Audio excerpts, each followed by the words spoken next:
জাতীয় ক্রিকেট দলের সাবেক অধিনায়ক তামিম ইকবাল দেশের ক্রিকেটে সাকিব আল হাসানের পুনরায় খেলার সম্ভাবনা নিয়ে বিসিবিকে স্পষ্ট বার্তা দিয়েছেন। অফ স্কিন ইউথ সাইদ জামান পডকাস্টে তিনি বলেন, সাকিব বাংলাদেশের অন্যতম সেরা ক্রীড়াবিদ এবং তার অবস্থান নিয়ে কোনো সন্দেহ নেই।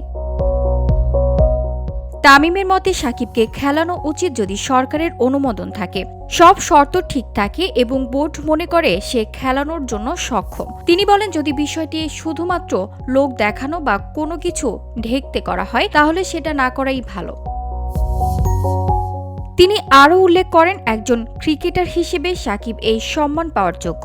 তবে তিনি সতর্ক করেছেন, কোনো ধরনের স্ট্যান্ডবাজি বা নোংরামি বিষয় না করাই ভালো।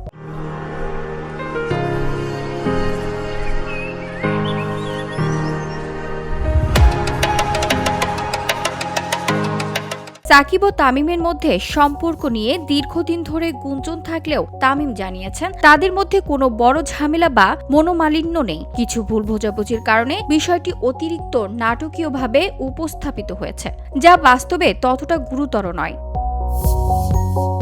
বিসিবির সিদ্ধান্ত প্রক্রিয়ার ওপর তামিমের এই বার্তার প্রভাব পড়তে পারে বলে ধারণা করা হচ্ছে। ক্রিকেট বিশেষজ্ঞরা মনে করেন, সাকিব ফেরার বিষয়ে বোর্ড যদি যুক্তিসঙ্গত ও স্বচ্ছ সিদ্ধান্ত নেবে তবে জাতীয় দল আরও শক্তিশালী হবে।